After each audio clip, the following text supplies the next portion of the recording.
আমি আল্লাহকে বলেছি, আল্লাহ সেই শরীয়তুল্লাহর রূহ তুমি আমার ভিতরে ঢুকায় দাও। আমি এই দেশের মানুষকে আবার দেখিয়ে দিতে চাই যে আমাদের কর্মকাণ্ড দেখে তারা বুঝতে পারবে 250 বছরের আগের হাজী শরীয়তুল্লাহ মনে হয় এরকমই ছিল। আমরা যদি সংসদে দাঁড়াই, আমরা সংসদে দাঁড়িয়ে আমাদের যে টেবিলে থাপ্পড় থাকবে, এই থাপ্পড়ের সমস্ত নাস্তিক, সমস্ত অন্যায়কারীদের ওই থাপ্পড়ে তাদের ভিতরে কম্পন সৃষ্টি হয়ে যায়। আমরা ওই স্পিকার নিয়ে দাঁড়িয়ে যখন আমরা সংসদে দাঁড়িয়ে কথা বলবো, সমস্ত সংসদ সদস্যরা আমাদের চেহারার দিকে তাকিয়ে দেখবে যে আসলে কারা কথা বলছে, কি বলছে, এরা কারা, এদের পরিচয় কি, এদের বংশ পরিচয় কি। শুধু সেই 311 জন মেম্বার নয়, আমরা সংসদে দাঁড়িয়ে কথা বললে গোটা বাংলাদেশের মানুষ আমাদের দিকে তাকিয়ে দেখবে যে এরা কারা কথা বলছে, কি বলছে।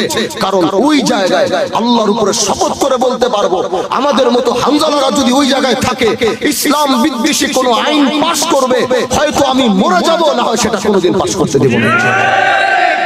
আমরা সেইভাবে কাজ করব। আজকে গ্রাম থেকে আপনাদের সাপোর্ট নিয়ে শহরের নেতৃত্ব শুধু দিব না, এই শিবচর থেকে আপনাদের সাপোর্ট নিয়ে গোটা বাংলাদেশ, শুধু শিবচরের নেতৃত্ব দিতে আল্লাহ আমাদেরকে বানাই নাই। যদি নেতৃত্ব দিতেই হয়, হাজী শরীয়তুল্লাহ যেমন ভারতবর্ষের নেতৃত্ব দিয়েছে, আল্লাহ যদি নেতৃত্ব দিতে হয় তাহলে গোটা পৃথিবীর নেতৃত্ব আমরা দেব ইনশাআল্লাহ। এজন্য আপনাদের সহযোগিতার ভালোবাসা যদি থাকে, এমন এক রাষ্ট্র মেরামত ইনশাআল্লাহ করব। আল্লাহু আকবার। মানুষ বলবে যে আমরা হযরতে ওমরের ইতিহাসগুলো ইতিহাসের বইয়ের পাতায় শুধু পড়েছিলাম, কিন্তু আজ হযরতে ওমরের সেই 1400 বছর আগের সেই রূপটা আমি নিয়ত করেছি। আমরা ভাই আমাকে বলতেছে, ভাই আমার বড় ভাই আমাকে বলছে যে তুমি যখন কথাটা বললা তখন আমার মন আমাকে বলেছে যে তুমি এই কথাটা বাড়ায় বলো নাই। আল্লাহ তোমাকে যদি এরকম বানায় তুমি আসলেও করবে। আমি ওকে তখন বলছি, আল্লাহর কসম আমি বলেছি, মানে আমি বলেছি, আল্লাহ আমাকে যদি বাঁচায় রাখে আমি সেটা করবো ইনশাআল্লাহ।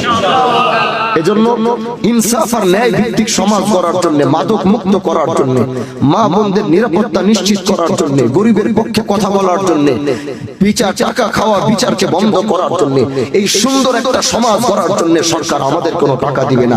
এটা আমাদেরকে দায়িত্ব নিয়ে, দায়িত্ব বোধ থেকে, দায়িত্বের জায়গা থেকে ওইটা আমাদেরকে করতে হবে।